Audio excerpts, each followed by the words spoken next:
Next question देखिए, question number 60। Question number 60 आपको दिया है x upon x plus 1 plus x plus 1 upon x equal to ये दिया गया है 2 whole 4 by 15। And question number 61 देखिए, दिया गया x minus 4 upon x minus 5 plus x minus 6 upon x minus 7 equal to 3 whole 1 by 3। Question number 62, ये दिया आपको x minus 1 upon x minus 2 plus x minus 3 upon x minus 4 equal to 3 whole 1 by 3। And last question number 63, ये आपको दिया है 1 upon x minus 2 plus 2 upon x minus 1 equal to 6 बटा x। Clear है? चार क्वेश्चन देखिए ध्यान से। सबसे पहले हम इसको सॉल्व करते हैं। क्वेश्चन नंबर 60, सबसे पहले हमारा एलसीएम क्या होगा, x into x plus 1। Clear? First step, सबसे पहले एलसीएम किसका, x plus 1 एंड x का। ये क्या हो गया, x into x plus 1।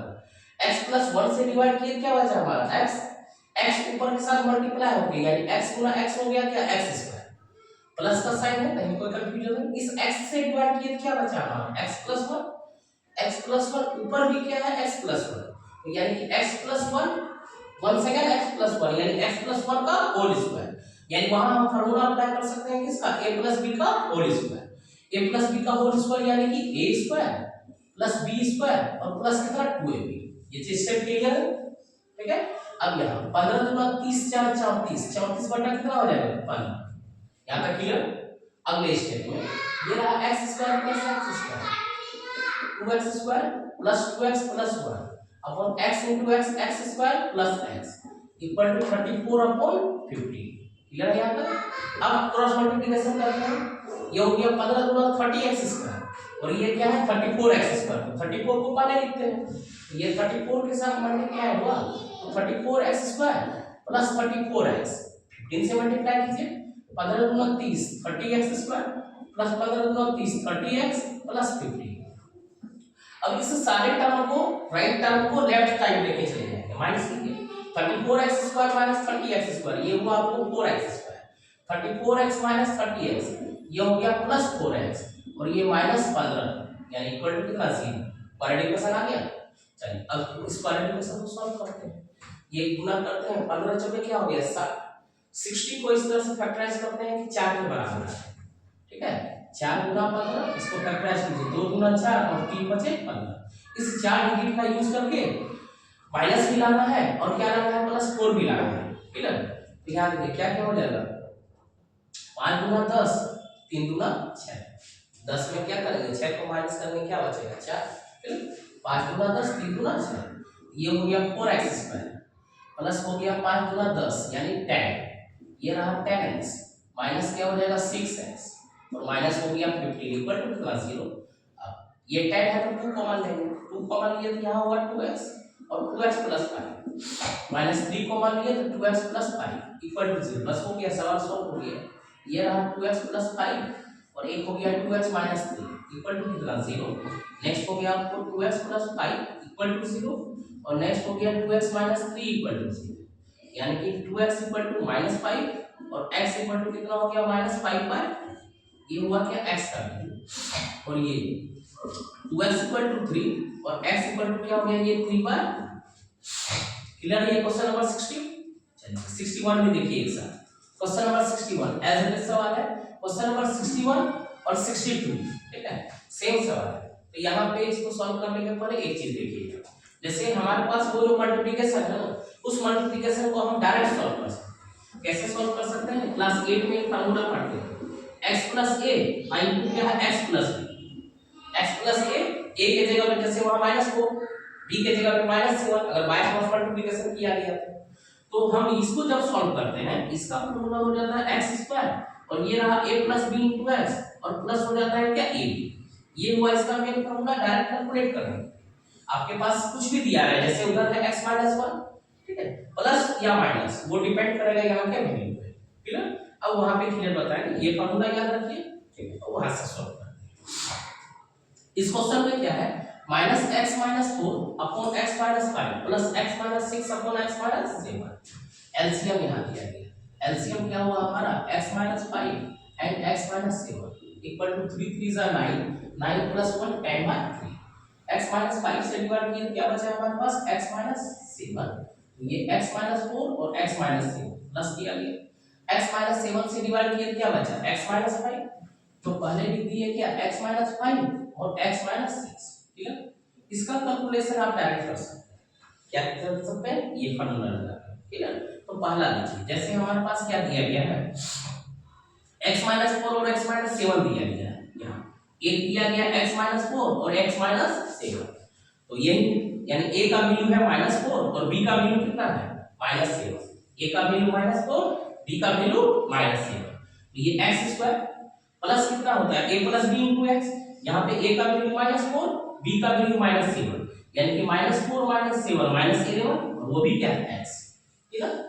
a का वैल्यू -4 b का वैल्यू -7 यानी a भी है मल्टीप्लाई करेंगे -4 इनटू -7 माइनस माइनस प्लस 4 7 या क्या हो गया 28 ये हुआ आपको क्या डायरेक्ट कैलकुलेशन क्लियर है ये फिर से बताएंगे क्वेश्चन जैसे पहले क्वेश्चन के लिए हमारे पास क्या दिया है x माइनस 4 और x माइनस 7 चलिए मल्टीप्लाई करते ये हो जाएगा x स्क्वायर -4 -7 हुआ -11x और माइनस माइनस प्लस हो गया 28 ठीक इस वाले में भी दोनों में नेगेटिव ही है दोनों में माइनस ही है यानी कि एक तो हो गया हमारा x स्क्वायर दूसरा हो गया -5 -6 -11x और माइनस माइनस प्लस 5 6 30 अपॉन नीचे क्या दिया गया वही सेम चीज यानी x माइनस 5 और x माइनस 7 x स्क्वायर तो होगा ही -5 और -7 -12 यानी कि 5 और 7 12 वो भी क्या -12 माइनस प्लस 7 5 35 इक्वल टू क्या दिया गया 10/3 अगर नहीं ये आ रहा है तो आप मल्टीप्लाई कीजिए सिंपल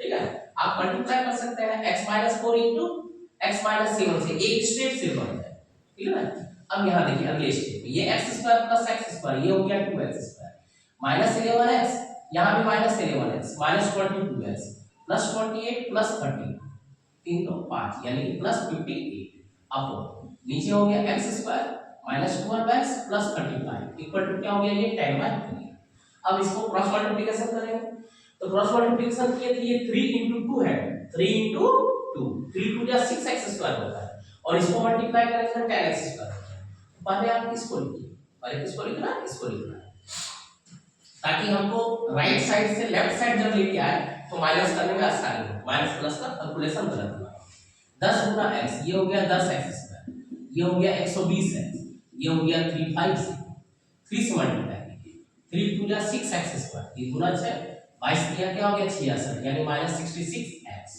फिर 3 से गुना कीजिए 3 8 24 बचा 2 3 5 15 15 2 यहाँ तक क्लियर अब इसको इधर लाते हैं ये आप नहीं होता है तो एक बार आप लिख सकते हैं कोई बात नहीं 3 6 10x square -6x square -120x plus 66x plus 350 -174 equal to 0 10x 6x square यानी ये हो गया क्या 4x स्क्वायर 120 में 66 को माइनस चलिए माइनस करते हैं 120 में आप इजीली 60 को माइनस कर सकते हैं क्या बचेगा 60 60 में 6 और माइनस करेंगे क्या बचेगा 6 क्या हो जाएगा ये माइनस ऐसे नहीं तो 1 के लिए 10 10 में 6 गया 4 यहाँ बचा 11 11 में 6 गया 5 क्लियर है 350 में इसको माइनस कीजिए 1 के लिए 10 10 में 4 गया 6 10 में 4 गया 6 यहाँ क्या बचा 4 यानी 14 14 में 7 गया क्या बचा 7 यहाँ बचा तो 2 में 1 गया 1 वो भी क्या प्लस इक्वल टू कितना सी अब ये अगर छोटा होता है इसको छोटा करते हैं यानी 4 तो कॉमन नहीं आएगा तो 2 कॉमन आ सकता है 2 कॉमन आ गया तो ये हो गया 2x स्क्वायर माइनस ये हो गया 27x ये हो गया 2 8 16 1 2 8 16 इक्वल टू कितना सी यहां तक क्लियर क्वाड्रेटिक क्वेश्चन अब हमको सिर्फ क्या करना है फैक्टराइज करके उसको सॉल्व करना है सॉल्व करते हैं सॉल्व करने के लिए हम इसका और इसका मल्टीप्लिकेशन करते हैं ये हमने किया 2 into 88 इसको क्या लिख सकते हैं 2 गुना 4 4 गुना 8 8 गुना 11 कितना ही नंबर है लाना कितना है हमको 27 लाना कितना है 27 चेक कर सकते हैं ये रहा 11 गुना 22 11 गुना 22 2 गुना 4 गुना 8 22 और 8 नहीं आ रहा चेक कीजिए 2 गुना 4 गुना 8 गुना 16 16 और 11 आ सकता है इसे 2 गुना 4 गुना 8 गुना 16 16 और 11 तो -16 और -11 -27 भी हो गया और दोनों को गुना करने पे दोनों पॉजिटिव भी आ गए तो ये हो गया आपको 2x² minus 16x minus 11x, ये हो गया कितना माइनस 27 और प्लस क्या हो गया 88 इक्वल टू कितना 0। सारा क्वाड्रेटिक इक्वेशन हम लोग पीछे पढ़ चुके हैं, ठीक है। यहां से क्या है एक क्वाड्रेटिक इक्वेशन के अंदर दो एक और क्वाड्रेटिक इक्वेशन। अब ये फैक्टराइज कीजिए, 2x कॉमन लिया गया तो x माइनस 8 माइनस 11 कॉमन लिया गया तो x माइनस 8 इक्वल टू क्या हो गया ये 0। नेक्स्ट हो गया आपको x माइनस 8, नेक्स्ट हो गया 2x माइनस 11 इक्वल टू कितना 0, यानी x इक्वल टू 8 और यहाँ पे ये x इक्वल टू क्या हो गया 11/। क्लियर है सवाल।